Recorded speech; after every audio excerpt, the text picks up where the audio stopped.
Hello students, welcome to DCM classes. Today in this video we'll be starting the revision of gravitation, which is a topic in physics for IIT JEE Mains and Advanced on other engineering entrance examinations, VET और VIEEE.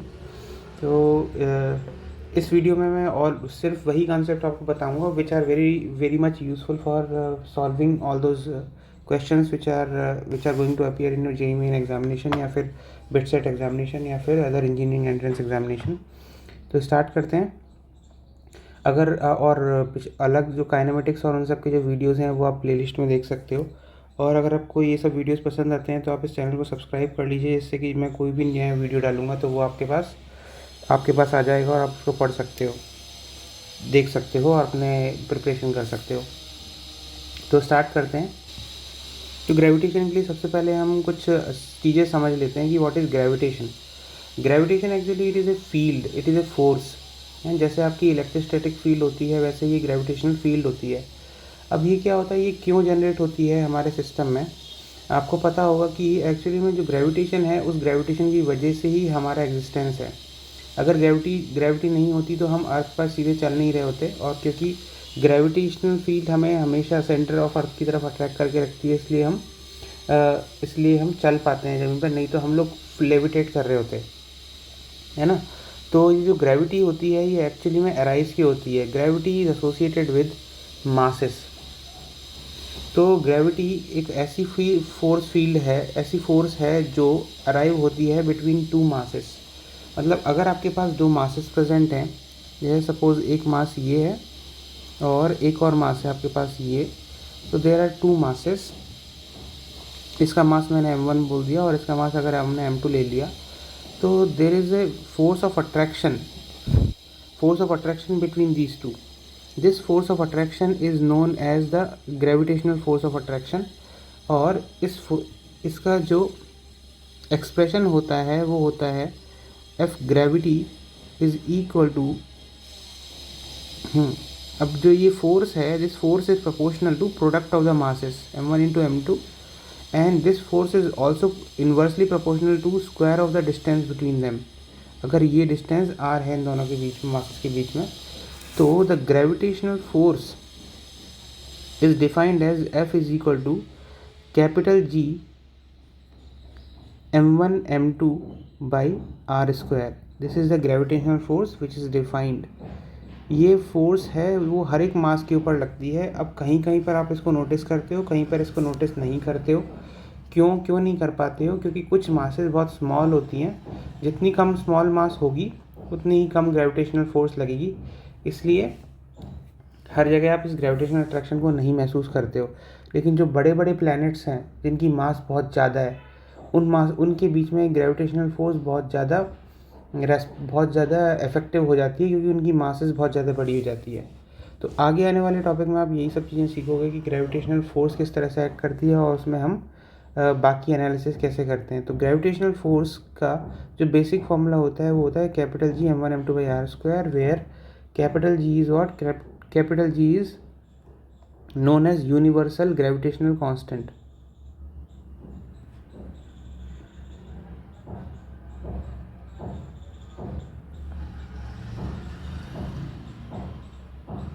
इसकी value होती है, इस value is 6.67 into 10⁻11 newton metre square पर kg square. तो जब आपके पास exam में जो क्वेश्चंस आएंगे वो एक्चुअली इस फोर्स के बेस पे आएंगे, बहुत ही बेसिक क्वेश्चंस. तो अब इसमें आपको ये भी पता होना चाहिए कि ये फोर्स है तो ये एक वेक्टर है जिसका मैग्नीट्यूड और एक डायरेक्शन होगा. और दूसरा, इस फोर्स का जो डायरेक्शन होता है वो होता है फोर्स ऑफ अट्रैक्शन. मतलब gravitational force due to m1 on m2 F21 and gravitational force due to mass 2 on m1 will be F12. ये दोनों इक्वल होती हैं. So F12 is equal to F21 is equal to this F. और इसकी जो value होती है वो ये होती है. Okay, first concept is covered. अब आपको मैं यहाँ पर एक और चीज़ बताऊँगा कि ग्रेविटेशन को आप समझने के लिए अगर आप लोगों ने इलेक्ट्रोस्टैटिक्स पढ़ा हुआ है तो आप इसको इलेक्ट्रोस्टैटिक्स से भी कंपेयर कर सकते हैं। कैसे कि इलेक्ट्रोस्टैटिक्स से कैसे आप कंपेयर करोगे, अगर ये आपको पढ़ना आसान हो जाएगा, याद करना आसान हो जाएगा, क्योंकि अगर आपको याद होगा इलेक्ट्रोस्टैटिक्स में जो force of attraction between the two charges होता है, ये Q1 है और ये Q2 है, तो उसके बीच में जो फोर्स ऑफ अट्रैक्शन होता है, अगर ये पॉजिटिव चार्जेस हैं तो ये रिपल्शन होगा। अब इसमें जो फोर्स होती है, this force is equal to Q1 Q2 upon 4πε0 r²। तो यहाँ पर r होता है आपका डिस्टेंस। तो मैं आपको क्या बताना चाह रहा हूँ कि इलेक्ट्रोस्टैटिक्स के फॉर्मूले में जो कंपैरिजन होगा विद ग्रेविटी का, आप उसको कैसे करोगे, comparison of electrostatics with gravitation. जब आप उसको कंपेयर करोगे तो एक तो चार्ज Q है वो हो जाएगा आपका मास, करेक्ट, और 1/4πε0 जो है वो हो जाएगा आपका कैपिटल G। R सेम रहेगा, है ना। और जैसे इलेक्ट्रोस्टैटिक्स फील्ड होती है वो हो जाएगी आपकी ग्रेविटेशनल फील्ड।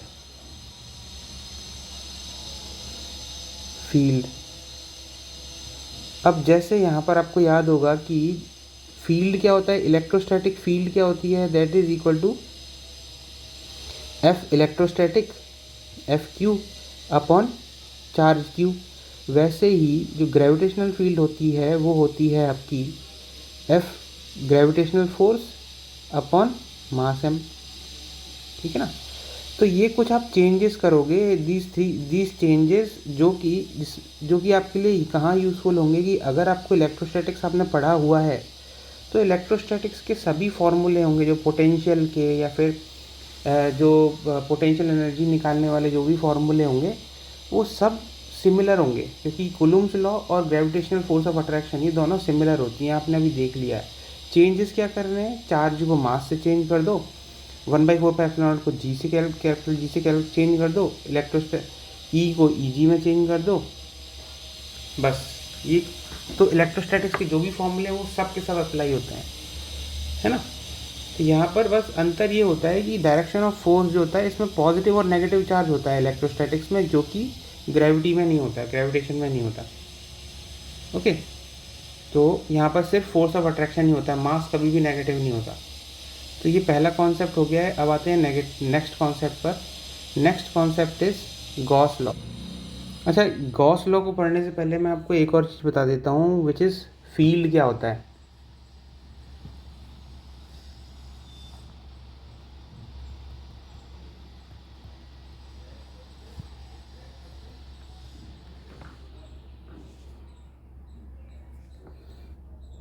जिस तरह से आपका इलेक्ट्रोस्टैटिक्स में FQ होता है वो होता है आपका जैसे सपोज आपके पास दो चार्जेस हैं Q1 और एक Q2, तो इसमें आप क्या करते हो कि इसमें F जो होता है वो होता है आपका Q1 Q2/4πε0 r², r being the distance between the two. यहाँ पर अगर आपको फील्ड निकालना होता है, field at Q2, field at Q2 क्या होता है, field at Q2 is equal to the force acting upon the charge Q2 which is Q1 Q2 force upon जो चार्ज होता है Q2, because field is defined as the force experience by the unit positive charge. तो यहाँ पर field क्या होती है EQ2 which is this equal to Q1/4πε0 r² होता है। ओके, अब सेम चीज़ को आप इससे ग्रेविटी में देखना, ग्रेविटेशनल फील्ड क्या होती है। अब ग्रेविटेशनल फील्ड में आपके पास क्या है कि आपके पास दो मासेज हैं, this is mass 1 and this is mass 2। इनके बीच में जो फोर्स ऑफ अट्रैक्शन होगा वो होगा आपका Gm1m2/r²।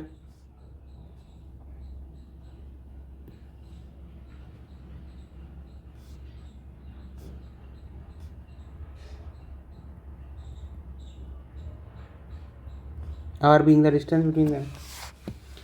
अब यहाँ पर आपको फील्ड निकालना है, ग्रेविटेशनल फील्ड एट m2. तो this will be what, this is equal to force at m2 upon mass m2. Gravitational field is actually defined as the force experienced by unit mass.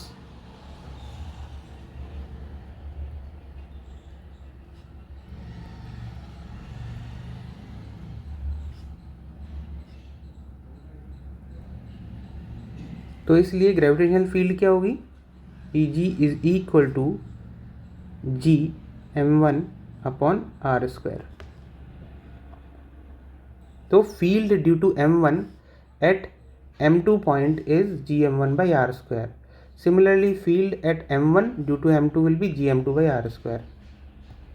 Okay, तो ये आपको formula याद रखना पड़ेगा, ये आपको समझ में आ गया होगा. फील्ड इस तरह से निकालते हैं हम, ग्रेविटेशनल फील्ड हो गया.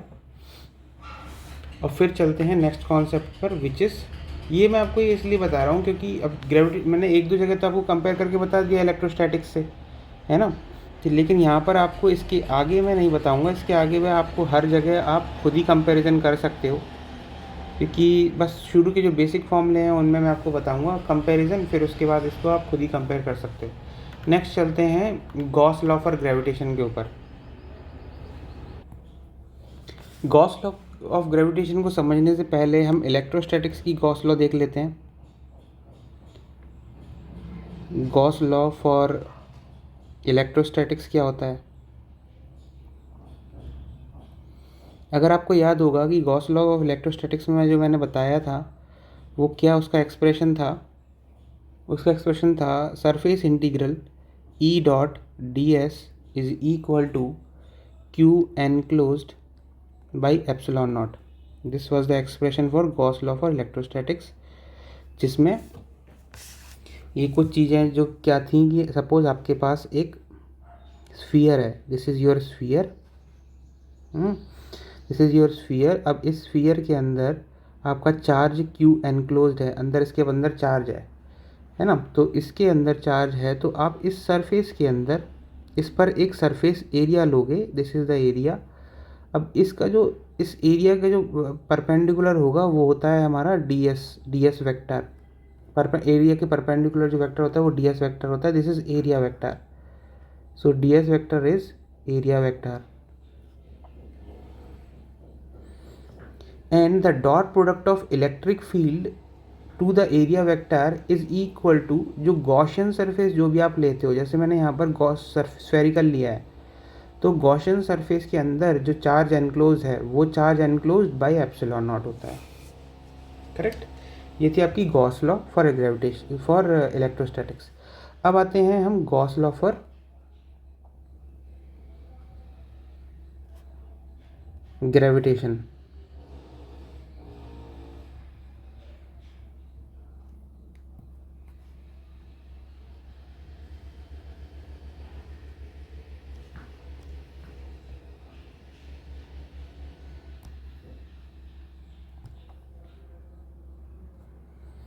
Gauss law for gravitation. Gauss law for gravitation के लिए इसका जो एक्सप्रेशन होता है, पहले तो हमें इसका एक्सप्रेशन लिखना पड़ेगा. इसका एक्सप्रेशन क्या होता है, this is surface integral E G vector dot D S vector same है वही area vector. E G is your electric field,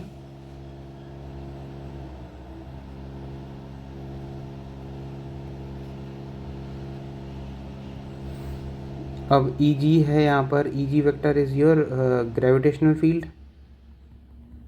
है ना.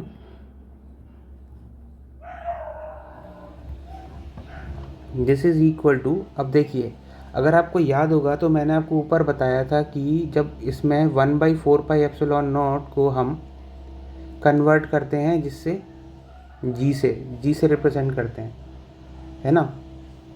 अब यहाँ पर और दूसरा, तो एप्सिलॉन नॉट क्या हो जाएगा, epsilon not will be equal to 1/4πg. ठीक, तो 1/ε0 आपका क्या हो गया, 1/ε0 will be equal to 4 pi capital G. तो योर एक्सप्रेशन विल बिकम यहाँ पर 4 pi capital G into Q. हम किससे कन्वर्ट करते हैं? Q becomes your mass. तो यहाँ पर हो गया आपका ये मास, यहाँ पर डाल दो मास एनक्लोज्ड, करेक्ट। लेकिन यहाँ पर एक माइनस साइन भी आता है। माइनस साइन इसलिए आता है क्योंकि इलेक्ट्रोस्टैटिक्स में आपको पता होगा कि इलेक्ट्रोस्टैटिक्स में पॉजिटिव चार्ज है तो उसके अपोजिंग, मतलब उससे बाहर निकलती हुई इलेक्ट्रिक फील्ड जाती हैं। लेकिन ग्रेविटेशनल फोर्स जो होती है वो हमेशा अट्रैक्टिंग फोर्स होती है, तो इसलिए यहाँ पर नेगेटिव साइन लगाना मत भूलिएगा। तो ये होता है आपका गॉस लॉ फॉर ग्रेविटेशन। अब इसमें आप क्या करोगे, इसको यूज़ कैसे करोगे? यूज़ करने पर जैसे कि सपोज आपको किसी भी चीज़ की ग्रेविटेशनल फील्ड निकालनी है, ये है ग्रेविटेशनल फील्ड निकालनी है। अब यहाँ पर मान लीजिए आपको मैंने बोला कि ये है आपका solid mass, this is your solid मास, है ना, जिसकी मास आपको दी हुई है m टोटल। इसकी रेडियस भी आपके पास है, this is the radius capital R। तो अब आपको क्या निकालना है? आपको निकालना है, मान लो ग्रेविटेशनल फील्ड निकालना है आपको इस डिस्टेंस पर, स्मॉल r डिस्टेंस पर। तो आप कैसे निकालोगे? तो आप लगाओगे अपनी ये गॉस लॉ। तो गॉस लॉ निकालने के लिए आपका जो वो होगा फॉर्मूला होगा, वो क्या होगा? Surface integral E G dot D S this surface integral E G dot D S will be what? E G into 4 pi R square, because the surface area of this small Gaussian surface, spherical Gaussian surface is 4 pi r square is equal to minus 4 pi capital G into m enclosed। अब question आता है आपको m enclosed निकालने का। m enclosed mass for 4/3 pi R cube, जो आपका volume था उसकी मास थी स्मॉल m। तो 4/3 पाई स्मॉल आर क्यूब के लिए जो मास होगी वो होगी क्या? m/4/3 pi capital R cube into 4/3 pi small R cube. 4/3 power पे ये कैंसिल हो गया, तो आपकी जो मास कितनी आई? m small R cube by capital R cube. तो m एनक्लोज कितना हो गया आपका? तो आपका जो एक्सप्रेशन बना वो क्या बना? E G into 4 pi R square is equal to minus 4 pi capital G into small m R cube by capital R cube, है ना। तो यहाँ पे 4 पाई आप कैंसिल कर दो और इसको कैंसिल हो गया, ये हो गया। तो ग्रेविटेशनल फील्ड क्या हो गई at a distance small R? वो हुआ आपका minus m small r by R minus capital G m small r by capital R cube. तो ऐसे आप ग्रेविटेशनल फील्ड निकालते हो। और यहाँ पर मैं एक कॉन्सेप्ट और बता देता हूँ आपको, जिस तरह से, ठीक है, जिस तरह से आप यहाँ पर इसके अंदर ग्रेविटेशनल फील्ड को गॉस लॉ को यूज़ करके निकाल सकते हो, वैसे ही अगर मान लो नेगेटिव मास मैंने दे दिया, एक होल दिया हुआ है, मैंने एक एग्जांपल देता हूँ आपको। देयर इज़ एन एग्जांपल कि आपके पास एक स्फीयर है, सॉलिड स्फीयर है। इस सॉलिड स्फीयर में आपके पास एक होल है। तो उसके केस में आप क्या करोगे? ये होल है, जैसे आप इलेक्ट्रोस्टैटिक्स में करते थे उसमें यहाँ पर आप क्या करोगे कि यहाँ पर इसकी रेडियस स्मॉल आर है, इसकी रेडियस कैपिटल आर है। तो ये नेगेटिव मास डेंसिटी वाला जो कॉन्सेप्ट है वो आप यूज़ करोगे। कैसे? ये इसको आप अज्यूम करोगे this is same as a big mass positive mass and small mass. इसकी जो डेंसिटी है, मास डेंसिटी अगर इसकी m दी हुई है तो इसकी mass density will be equal to m/4/3 pi capital R cube. अब यहाँ पर क्या है, ये जो इन दोनों का सम है ये है positive density, this is positive density mass density, this is negative mass density. होगा क्या कि जब आप इसको यहाँ पर लेके आओगे तो यहाँ इस रीजन में जो पॉजिटिव रीजन है, पॉजिटिव मास डेंसिटी और नेगेटिव मास डेंसिटी आपस में मिलके इसको न्यूट्रलाइज कर देंगे और ये खाली हो जाएगा area.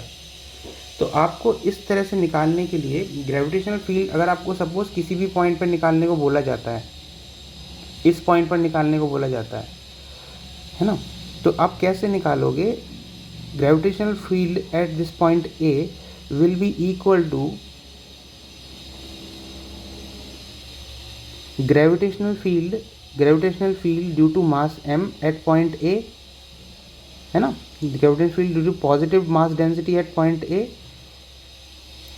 Plus gravitational field at point A due to negative mass density minus rho at point A। इन दोनों को जब आप सम करोगे ग्रेविटेशनल फील्ड को, तो आपके पास जो नेट ग्रेविटेशनल फील्ड आएगी वो आएगी इसकी होल को यूज़ करके। तो यहाँ पर ये बिल्कुल इलेक्ट्रोस्टैटिक्स वाला कॉन्सेप्ट है, इलेक्ट्रोस्टैटिक्स की तरह है।